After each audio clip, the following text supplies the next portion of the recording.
We are 1 week out from what I can only describe as one of the most strangely compelling fights I think I'm ever going to see in my lifetime. Jake Paul versus Anthony Joshua could frankly be incredibly dangerous. And yet, here we are. Jake Paul, a YouTuber come boxing disruptor, which is what Netflix is describing him as, is going to be actually taking on still currently active and former two-time heavyweight champion of the world, Anthony Joshua.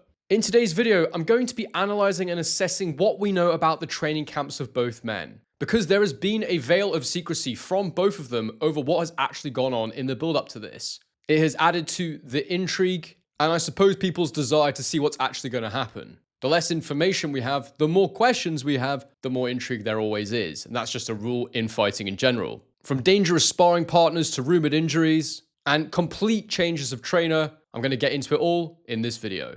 Hello everyone, and welcome back to A Guy Called Henry. For those of you that don't know, I analyze boxing from tactical breakdowns to analyzing the biggest news stories and trying to predict the outcome of fights. That's all the kind of stuff we do on this channel, so if you're new, make sure you hit that subscribe button, make sure you smash a like on this video if you like it, and finally get in the comments section below and let me know your feelings and thoughts on this fight. Now, every fighter, no matter what level they're at, must go through preparation. They must train, they must prepare for the fight that is in front of them. And it's no different for these two, Jake Paul and Anthony Joshua, because I do believe that this isn't rigged. I do believe this is a real fight. I've explained why in other videos. I'll make sure I link those in the description down below if you want to get some more feelings from me on the actual fight itself. But I want to start with Jake Paul with regards to analyzing how it seems their training camps have gone. Now, the thing that piqued everybody's interest not long ago was when Jake uploaded a photo with his sparring partners. Now, if you are a hardcore boxing fan, you will instantly recognize the three quite massive men that are standing next to him. Lawrence Okolie, Frank Sanchez, and Jared Anderson. They are all top heavyweights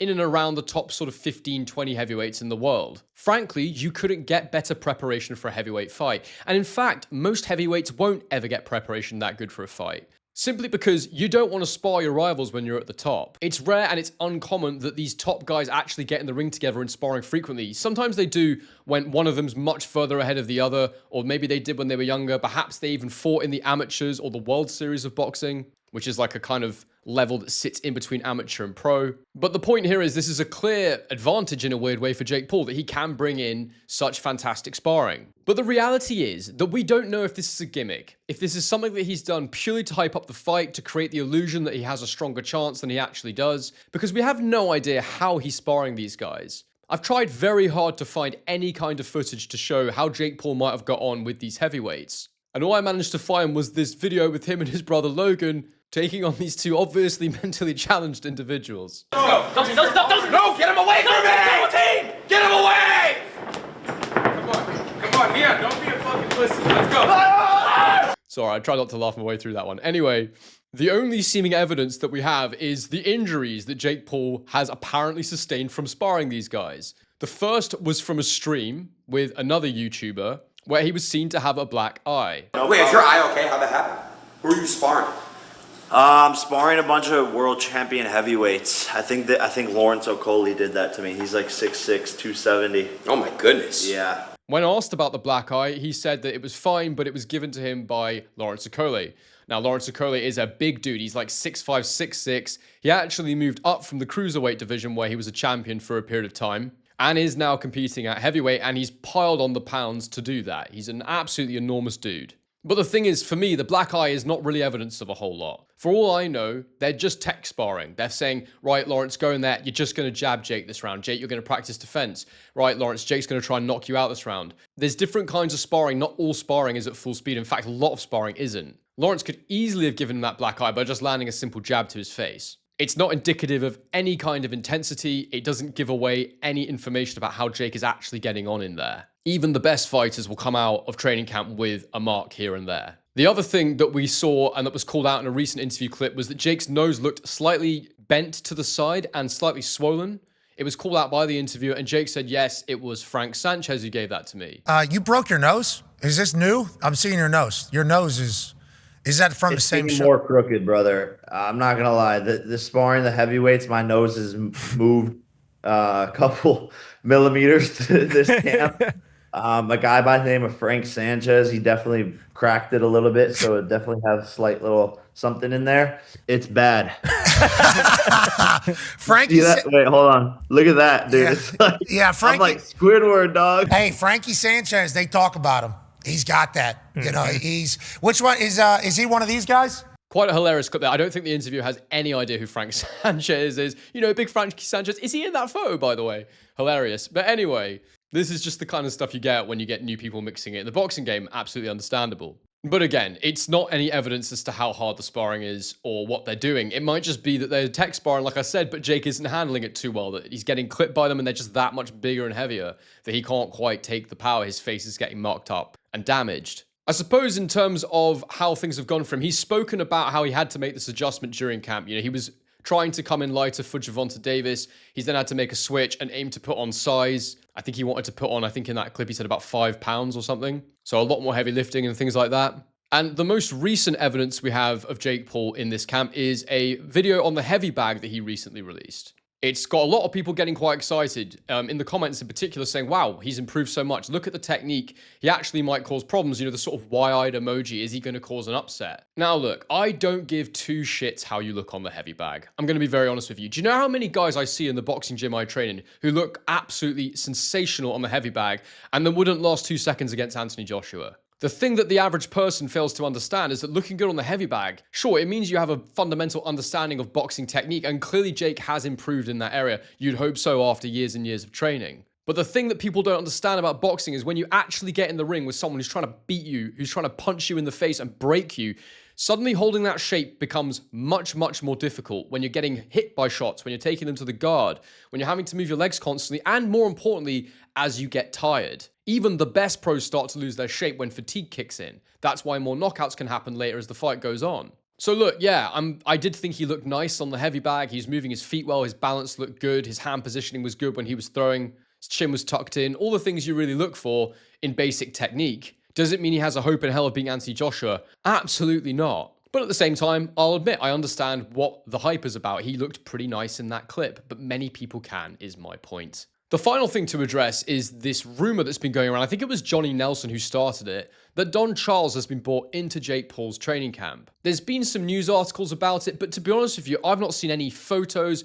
I've not seen any footage. I've seen absolutely nothing to indicate that Don Charles has been part of that camp. And in fact, Don Charles was tagged in a photo on Instagram a few days ago at an event he was at a boxing gym near Watford in the UK. So clearly he's not been actually involved in the camp. Will Jake Paul fly him out for fight week to try and disrupt Anthony Joshua? I mean, it's entirely possible. Obviously, Don Charles coached Daniel Dubois to the victory over Joshua. It was one of Joshua's worst ever defeats. And they have history, Don Charles and Anthony Joshua as well. I think he was one of the people that discovered AJ in Finchley ABC.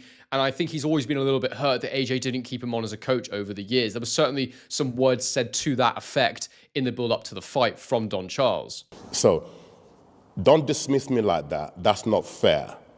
That's not fair. I deserve better than that. You and Derek Chisora, who asked me to stop training you, hence why me and you parted. Yeah? Now he's with you, one of the cheerleaders. Chisora, this is. If you know what these people have done to me, yeah? Shameful.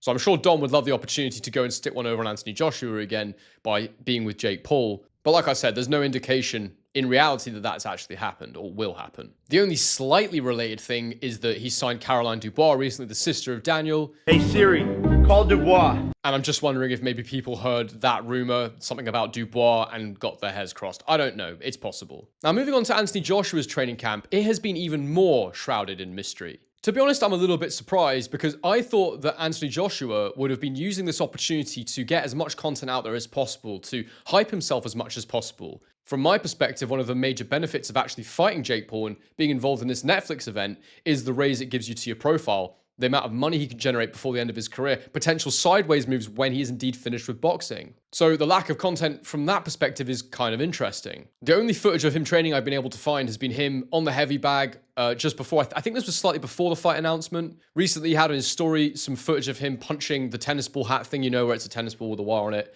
You're punching it to try and practice your coordination, and not really combination punching. I'm not even sure if it's a bit of a gimmick, to be honest with you, but it's something he was doing. I've seen photos of the shape he's in. He looks in absolutely fantastic shape, but yet Anthony Joshua always does look in fantastic shape. So nothing new there. Although I guess it's encouraging that he looks the same or in similarly well-conditioned shape because he has been coming off this elbow injury. But he's been out for a year now, so he's had plenty of time to get that right. The only other really factual thing we have is that AJ was meant to weigh in at 245 pounds, I believe it was, for this fight. That was what was negotiated in the contract between Eddie Hearn and MVP Promotions. And a week ago, Anthony Joshua posted a video on his Instagram of himself stepping onto the scales and weighing in at 243.8 pounds, already well under the 245-pound limit for the fight. I did have slight concerns that the 245 might be an issue, given he's not been down at that weight for a few years now. Also, I would have thought he'd have been incredibly large and bulky, having, been coming off rehab training as opposed to full speed training. He's been out the ring for over a year now as well.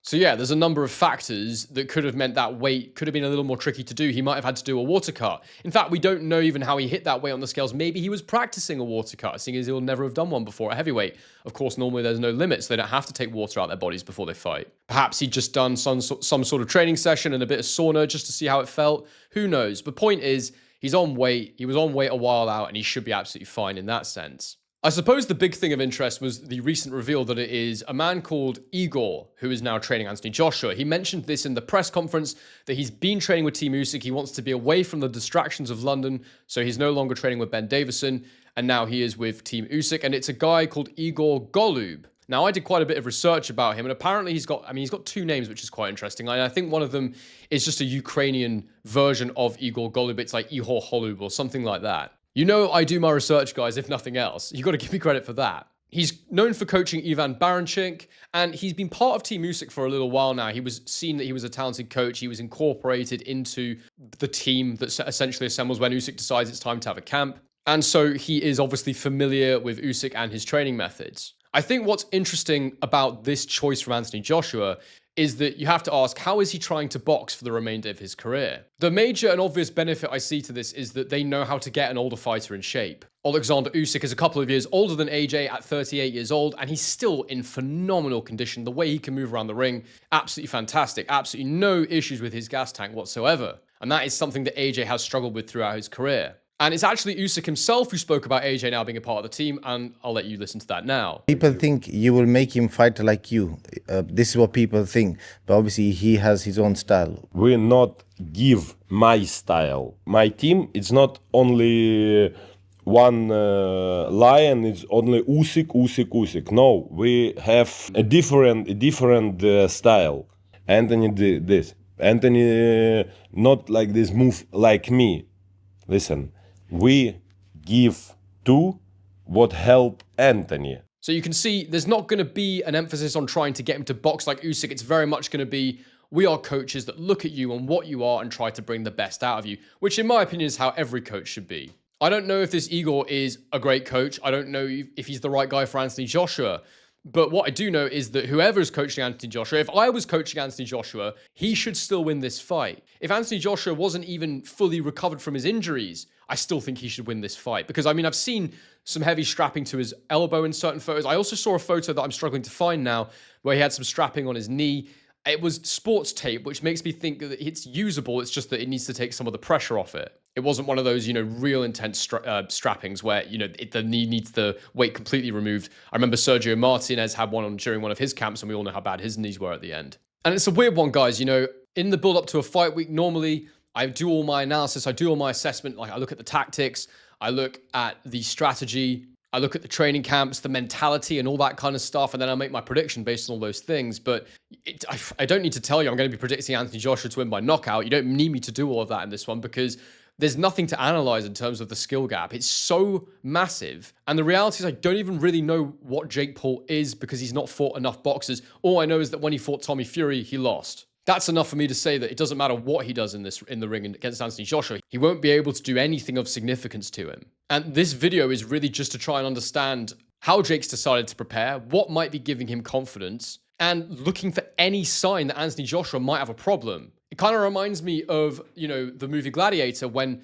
at the end of the movie Maximus goes into that final battle and I think he's been stabbed in the leg. He's basically, to fight the Emperor, he's basically gone in there hamstrung. And I'm looking for signs of things like that, if I'm being really honest. I'm looking for evidence that Anthony Joshua's not fully fit, or that there's some kind of thing that says he can't go in there and do what he needs to do. But as I've said in previous videos, because he still wants to continue his career, because there's still money to be made against guys like Tyson Fury, he simply can't afford to go in there and do anything other than destroy Jake Paul. So it makes no sense for him to take a fixed fight or set something up or go easy on him. It really doesn't. It does nothing for his career. And for people to get their heads around this, what they need to understand is that Jake Paul's going to make so much money, enough money for the rest of time. And he can still fight after this because he'll just go, well, I'm not a heavyweight. I wasn't quite ready for that level yet. I'm still learning. It's really simple. It's a really easy sell. But I would have loved to have seen how he was getting on with those heavyweights, just to see what is he actually looking like. I know that I think it was Ade, tried to reach out to Lawrence Okolie to find out what's been going on, but he didn't reply to his message. So they've obviously had to sign NDAs. They've obviously had to keep everything very hush-hush. And I think the big takeaway from all of this is there's been, as I say, a veil of secrecy over these training camps. It's been very, very measured and controlled what has been released by Jake Paul. And overall, I just have absolutely no idea what we're going to see when they get in the ring. But what I can tell you is if it's not an explosive Anthony Joshua knockout within a couple of rounds, then we're going to have a big conversation. I'll be live streaming for it, so I hope to see you all there. But I hope you've enjoyed this video, guys. Make sure you subscribe if you're new. Make sure you bang a like on the video. I'd love to hear your thoughts, and I try and get through all the comments. So put your thoughts in the comments section below, and I'll try and get to as many as possible. And as I always say, on to the next one.